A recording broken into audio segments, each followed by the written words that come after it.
Assalamualaikum warahmatullahi wabarakatuh. Kami dari kelompok 2 akan membawakan materi ke-9 dalam pelajaran mata kuliah pengembangan kurikulum yang berjudul Prinsip Perkembangan Kurikulum di Indonesia. Kelompok kami yang terdiri dari Laila Zulfa Fadlila, Bagas Yoga Pratama, Salsabila Aldaira Diaul Haq, dan Atik Maulana Hanifah. Sebelum masuk ke pembelajaran, saya akan membacakan latar belakang dari materi kami. Berbagai upaya telah dilakukan pemerintah untuk meningkatkan pendidikan, namun belum juga memuaskan. Hal bisa terjadi karena beberapa faktor, baik faktor ekstern dan intern siswa, atau juga bisa jadi kemampuan sumber daya manusia, guru dan kelengkapan sarana belajar mengajar yang terdapat dalam lembaga tersebut. Hingga saat kini, pedoman ajar telah menggunakan beberapa kali pergantian kurikulum, dari kurikulum 1947 sampai kurikulum 2006. Karena kurikulum yang terakhir ini dianggap tidak relevan dan juga masih banyak mendapat kritikan, pemerintah melakukan penyempurnaan kurikulum tersebut dengan mengembangkan kurikulum 2013. Pengembangan dan perbaikan kurikulum terus dilakukan. Maka dari itu, kita perlu mengetahui bagaimana praktek pengembangan kurikulum di Indonesia. Baik, kita langsung saja menuju ke pembahasan. Yang pertama ada apa yang dimaksud dengan kurikulum. Yang kedua ada prinsip perkembangan kurikulum di Indonesia. Dan yang ketiga ada praktek perkembangan kurikulum di Indonesia. Langsung saja kita mulai dari yang pertama. Yang pertama saya akan menjelaskan pengertian kurikulum. Secara etimologis, kurikulum berasal dari bahasa Yunani kurir yang berarti pelari dan kurure yang berarti tempat berpacu. Pada zaman dahulu, bangsa Yunani menggunakan istilah kurikulum sebagai petunjuk bagi tahapan-tahapan yang harus dilalui oleh seorang pelari dalam perlombaan lari estafet dalam cabang atletik. Namun, dalam perkembangannya, kurikulum semakin meluas dan dipakai dalam bidang pendidikan. Selanjutnya ada prinsip-prinsip pengembangan kurikulum. Yang pertama ada prinsip berorientasi, adalah bahwa seluruh kegiatan kurikuler harus diarahkan untuk mencapai tujuan yang telah ditetapkan. Yang kedua ada prinsip relevansi, adalah kesesuaian pendidikan dengan tuntutan masyarakat. Pendidikan tersebut dikatakan berhasil apabila pendidikan tersebut berguna bagi masyarakat. Yang ketiga ada fleksibilitas, adalah dalam pengembangannya kurikulum mengusahakan agar yang dihasilkan memiliki sifat luas, lentur, dan fleksibel dalam pelaksanaannya. Fleksibilitas tersebut dapat berupa pemilihan program pendidikan seperti jurusan dan pengembangannya program belajar yang memungkinkan bagi guru untuk mengembangkan sendiri program pengajarannya. Yang keempat ada prinsip kontinuitas, yakni adanya kesinambungan dalam kurikulum. Pengalaman belajar yang disediakan kurikulum harus memperhatikan kesinambungan baik yang di dalam tingkat kelas antar jenjang pendidikan maupun antar jenjang pendidikan dengan jenis pekerjaannya. Yang selanjutnya ada prinsip efisiensi, yakni mengusahakan dan dalam pengembangan kurikulum dapat mendayagunakan waktu, biaya, dan sumber-sumber lain yang ada secara optimal, cermat, dan tepat sehingga hasilnya memadai. Yang terakhir ada prinsip efektivitas, yakni mengusahakan agar kegiatan pengembangan kurikulum mencapai tujuan tanpa kegiatan yang mubazir baik secara kualitas maupun kuantitas.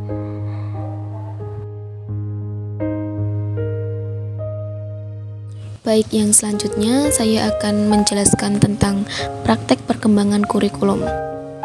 Yang pertama di sini ada Rencana Pelajaran 1947.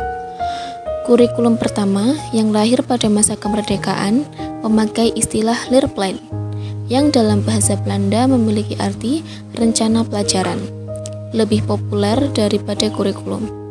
Rencana Pembelajaran 1947 baru dilaksanakan di sekolah pada tahun 1950-an.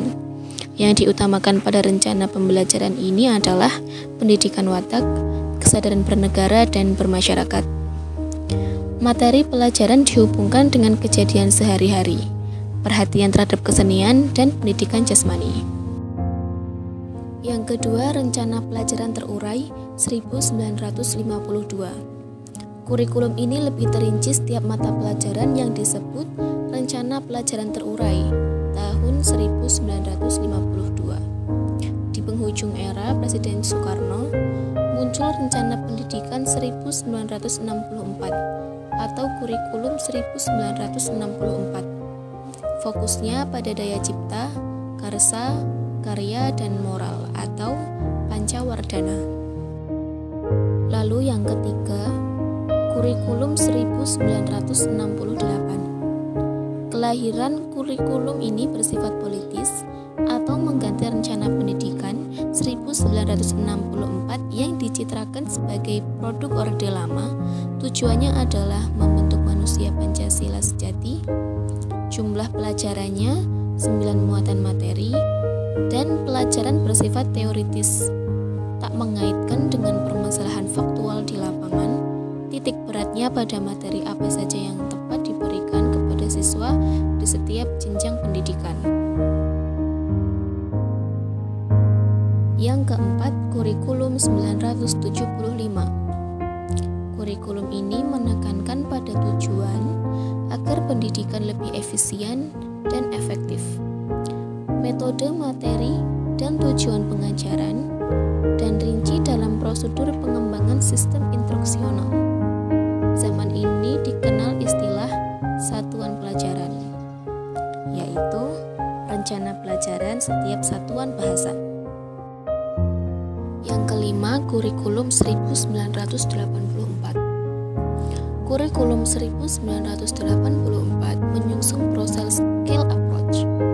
Meski mengutamakan pendekatan proses, tapi faktor tujuan tetap penting. Kurikulum ini juga sering disebut kurikulum 1975 yang disempurnakan. Posisi siswa ditempatkan sebagai subjek belajar.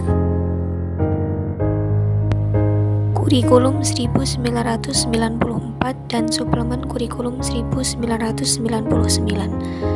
Kurikulum 1994 bergulir lebih pada upaya memadukan kurikulum sebelumnya, mengkombinasikan antara kurikulum 1975 dan 1984. Tetapi perpaduan kurikulum ini belum berhasil. Dari muatan nasional hingga lokal, materi muatan lokal disesuaikan dengan kebutuhan daerah masing-masing. Kurikulum 2004. Bahasanya kurikulum berbasis kompetensi atau KBK. Setiap pelajaran diurai berdasarkan kompetensi yang dicapai siswa. Kurikulum ini memiliki 4 komponen utama, yaitu kurikulum dan hasil belajar, penilaian berbasis kelas, kegiatan belajar mengajar, dan pengelolaan berbasis sekolah. KTSP 2006. Awal 2006, uji coba KBK dihentikan. Tinjauan dari segi isi dan proses pencapaian target kompetensi pelajaran oleh siswa hingga teknis evaluasi tidaklah banyak perbedaan dengan kurikulum 2004. Perbedaan paling menonjol ialah guru lebih diberikan kebebasan untuk merencanakan pembelajaran sesuai dengan lingkungan dan kondisi siswa serta kondisi sekolah. Kurikulum 2013 mengharapkan siswa produktif, inovatif, kreatif, efektif melalui penguatan sikap, keterampilan, dan pengetahuan yang terintegrasi. Menggunakan pendekatan saintifik, pelajarannya digabungkan secara keseluruhan, dikaitkan antara pelajaran yang satu dengan yang lain, berorientasi pada pembentukan siswa.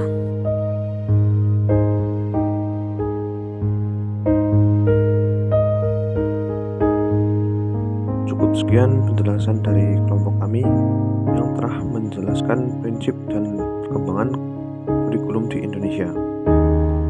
Terima kasih, semoga bermanfaat. Wassalamualaikum warahmatullahi wabarakatuh.